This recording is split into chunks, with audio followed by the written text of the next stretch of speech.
Oh, thank you. Well, guys, we're back. Tim clearly has figured out something I think is very unique. What's the trick to building a whiskey business? And a lot of people want to get going, so it's like he's a good mentor. I don't know that it's a trick,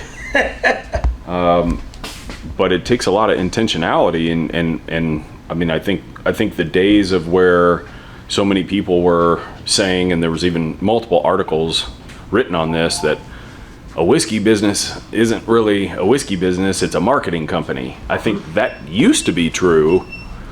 Those times are changing a little bit to where... Or maybe you just figured it out. Well, I mean, we don't care so much about the marketing. We wanted to focus on the whiskey. So to us, because we don't distribute, it's not about the masses and the how many stores can we get, how many states can we get into. It's not about that for us. So it's less about the marketing and more about the quality of the whiskey. Because I mean, we got people next door waiting for this, waiting for one that's being labeled and waxed right now.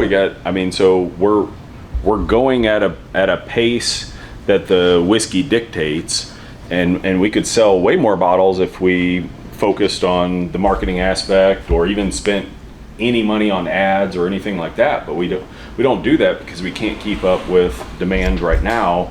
But it's taken 3 years to build that. So now people see our brand and they're like, I would buy every bottle that has the Whiskey Blendery label on it. I would buy every bottle because we know it's of a certain quality and they're all going to be unique and you can't get it anywhere else. So that's kind of the swim lane that we wanted to go into. Now, would that work for everybody else? Maybe not. I mean, you have to have low overhead. You have to be willing to, get your hands dirty every day. And have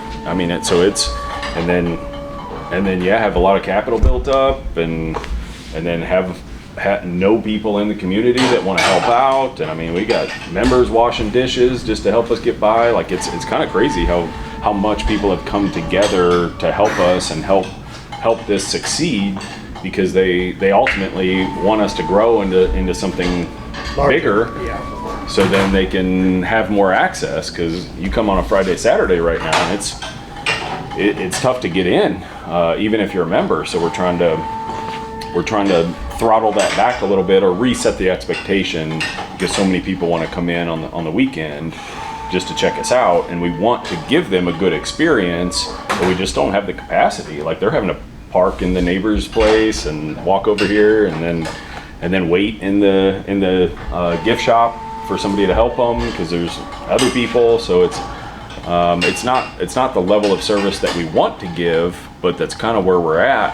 And at the end of the day, we're still focused on the whiskey and then the experience. And for when the people want to book a tasting or a private experience or a blend or a fill your own bottle experience, I could think in an hour and a half, we got a group coming in here for a fill your own bottle experience. So those are scheduled and those are high touch to where every single person has a good experience when we know you're coming, and we can plan for it. We can get some feedback ahead of time on what whiskey you like, and then we can put you on good barrels. So all of that's really good. So but it sounds then like the whiskey business is still about marketing, but you don't have to market when the quality and integrity of the product's there. Because everybody who comes in here, you've seen them on film. I try to make sure we get as many people as we can, especially if we've got a good packed house. They talk about the quality, right? So what do? They go build their own page, Blendery Mashup. Then they turn around, they go tell all their friends, and they come back and say, hey, we only buy Blendery. So best marketing, as you know, word of mouth. Yeah. And so it doesn't market itself. My bad. It markets itself because of Tim, Andy, Richard, all the amazing people that are here who care about customer experience, but making sure that there's something here to keep you coming back. Yeah, and we set ourselves up in a good position to where, say that didn't happen. And say we had, investor money and we did all that, they would still be pushing the production and push distribution and push all of those things. And then at that point, it doesn't really stay my brand, because now I'm doing things that I normally wouldn't do just to keep money coming in and just to keep, appease the people that have put their money in. And so that's why we were very intentional on just kind of keeping it a small family business. Like obviously we're growing fast, but we do want to keep it small. Like we don't want to be the large distilleries that we want to be a destination, but we want to be a very intentional destination, like towards an exclusive experience that you're getting when you're stopping by, but it's not for the masses kind of thing. So it's which is kind of weird to say. Like we still haven't figured all that out, because no other distilleries like that really. I like it though, because even I thought about private school. And this is getting better. I know, that's why I set it down. I smelled it again. I thought, oh, this is getting much more intense, so I'm gonna just let it hang out for a little bit. I like the idea of almost a private school component to this particular, place. And we went to a couple of distilleries. We were in Kentucky, and they had these small tasting rooms. And in my mind, why don't they call it this? Or why don't they call it that? Because when people come here, they want to learn from you, with you, and probably gonna take quite a few bottles home. Is that what you foresaw when you first started, was keeping it small and niche? Or as it's grown, do you still? Yeah, because we wanted to do different. Like our strategy is almost the opposite of the large brands. Every other brand, go big or go home. You're like, I like to build a home and people gonna keep coming back, so. Yeah, and how much can you make? And how big can you market it? And can you get a celebrity endorsement? And can you get these influencers to back you? This is your local celebrity here. Yeah, I mean, we're not gonna pay for celebrities. We're not gonna pay for influencers.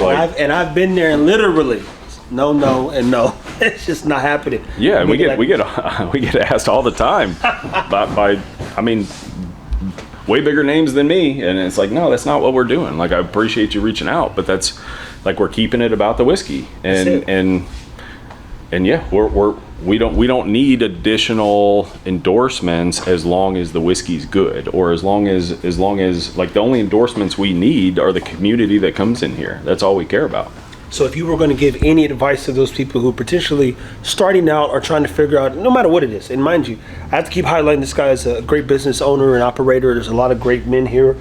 I've watched many people come, and everybody shows to, as he said, get behind him. And even we were here, I think a week ago, when Knox and his wife and the friend, they were all like bottling and, hey, well, where do you need this barrel to go? Like, there's some people like, hey, Tim, you need me to knock a few glass. People wash their own dishes if they've been in here quite a bit. Like, bring in their own like cardboard boxes back to yeah. Hey, did you need a box? Like, hey, I bought a glass back. Like, you'd be surprised. That little stuff matters when you're a small business, and like having the boxes and people bring back the glass and that kind of stuff. Every couple bucks here or there. I mean, it helps. Yeah. Best advice though. Be different.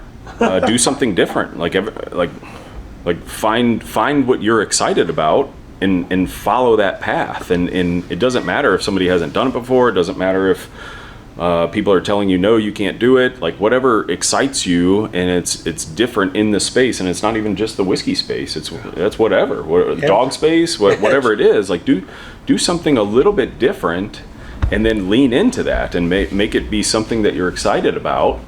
So then you're not struggling to go to work the next day and be like, oh, how am I going to be different? Like, just do what's natural, and be transparent and honest, and involve people that are naturally excited about it too. And then it takes care of itself. So the moment you start trying to be dishonest or trying to represent something that it's not, and then you got to remember all that, like you get caught up in all this stuff, and then once people don't trust you, or don't trust the quality, or trust where you're saying it's coming from, then you're in trouble. Yeah. So thankfully we're very transparent, and we don't keep many things close to our chest, and that's why so many people reach out to us and say, hey, I want to build something very similar to what you're doing, but I want to do it in Tennessee, I want to do it in New York, I want to do it in Colorado.